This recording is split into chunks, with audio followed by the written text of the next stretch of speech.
Salut. Salut. Dis Christelle, tu t'es déjà sentie exclue ou mise de côté dans ta vie? Oui, je crois que ça nous est tous arrivé au moins une fois. Mais il y a des gens pour qui c'est vraiment le quotidien. C'est aussi pour ça qu'il y a des textes de loi et des politiques dédiés à l'inclusion. C'est vrai qu'aujourd'hui, l'inclusion, tout le monde en parle. C'est inclusif, c'est pas inclusif. Mais de quoi est-ce qu'on parle vraiment? C'est d'accepter dans un groupe les personnes qui sont différentes de nous. L'inclusion, pour moi, c'est l'inverse de l'exclusion, où on va laisser les gens de côté, et aussi un antagoniste de l'assimilation, où on va demander aux gens de faire comme tout le monde, alors que l'inclusion va s'arranger pour que tout le monde soit bien, que tout le monde ait des adaptations. C'est être inclus dans un groupe. Être avec les autres, ensemble, donc avec un truc un peu comme les autres, et en même temps d'intégrer l'enjeu, la spécificité de chacun et les besoins de chacun.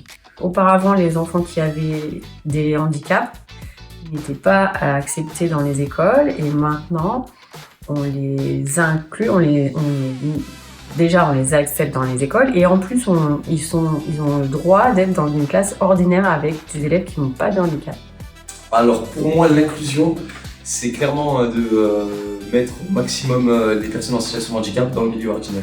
Alors, on peut retenir que l'inclusion, c'est le principe selon lequel chaque personne, quelles que soient ses différences, handicap, origine, genre, parcours, puisse participer pleinement à la vie collective et à la vie de la société selon ses envies. Alors c'est sûr, je suis d'accord, et puis on peut être que d'accord avec cette définition.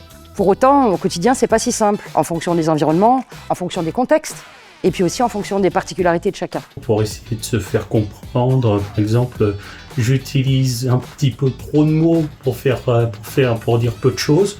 Donc oui, c'est un peu difficile, un peu tous les jours. Par exemple, les personnes qui sont aveugles. Des fois, je sais jamais trop comment réagir, par exemple, pour les aider dans les transports ou tout ça. Des fois, elles n'ont pas besoin d'aide. Donc c'est toujours est-ce que j'y vais, est-ce que j'y vais pas, et c'est toujours un peu compliqué, quoi. On rigole sur moi, On se moque un peu.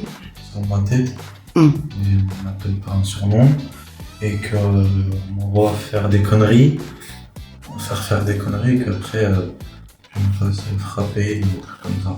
Peut-être dans des situations où justement l'environnement n'était pas vraiment fait pour ces personnes, par exemple en fauteuil roulant ou autre, et en fait tu te retrouves un peu démuni parce que tu es à côté, tu peux pas faire grand chose, tu peux pas trop aider la personne. J'avais rendez-vous avec une directrice, donc j'attends dans l'espace d'attente qui est à l'entrée de l'établissement.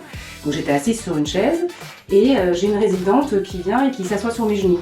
En fait, j'étais assise sur sa chaise, et que j'y sois ou pas, c'est sa chaise. Et donc elle s'assoit là. Et en fait, je l'aurais su, ou je sais pas, ou on me l'aurait expliqué, enfin peu importe, j'aurais eu cette donnée-là qui m'explique finalement pourquoi est-ce qu'elle s'assoit sur moi. C'est moi qui me serais levée, je lui aurais laissé sa chaise et je me serais moi assise à côté. Le cadre scolaire, il est vraiment trop exigeant pour un enfant ayant un certain handicap. C'est trop dur pour lui de tenir une journée en classe, assis, à faire le travail qu'on lui demande. Parfois, ça peut être difficile quand certaines personnes n'ont pas l'habitude des personnes en situation de handicap. Ça peut être difficile, il peut y avoir une certaine crainte, une certaine peur.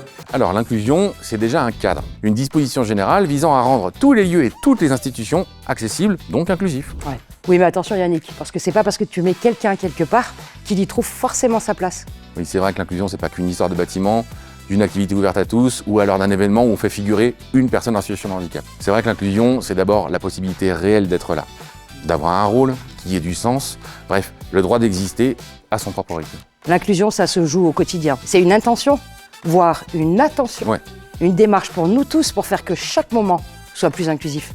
L'écoute, je pense que c'est la chose la plus primordiale. Et puis la compréhension de la personne. Parce que plus on va poser des questions sur la personne, plus on va réussir à résoudre un peu, je vais pas dire le problème, mais essayer de trouver un peu des solutions. Et déjà leur donner la parole, voilà, pour justement qu'elles nous disent ce dont elles ont besoin, et puis ensuite adapter la société aux besoins de tous, quoi. Et déjà une meilleure visibilité, une meilleure connaissance des différents troubles, des différents handicaps, une meilleure acceptation aussi dans la vie de tous les jours. Pour améliorer les choses, je pense qu'on devrait sensibiliser un maximum de personnes au handicap pour leur montrer que les personnes ont des difficultés, mais c'est pas pour autant qu'ils sont étranges ou bizarres. Au contraire, tout le monde a ses difficultés, que ça soit ordinaire, pas ordinaire, et si on regroupe le maximum de personnes, ça peut faire que du bien à tout le monde.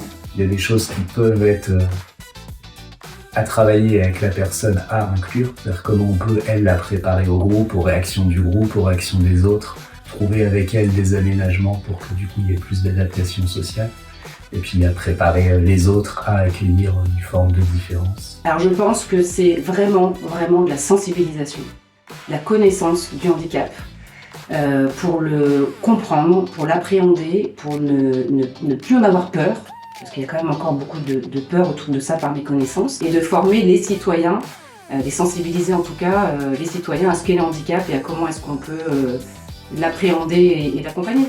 Donc il reste encore un tout petit peu de chemin. Mais on va le faire ensemble. Donc penser l'inclusion, c'est déjà s'inscrire dans une démarche inclusive. Et ça passe par... Et de réfléchir. À bientôt. Salut!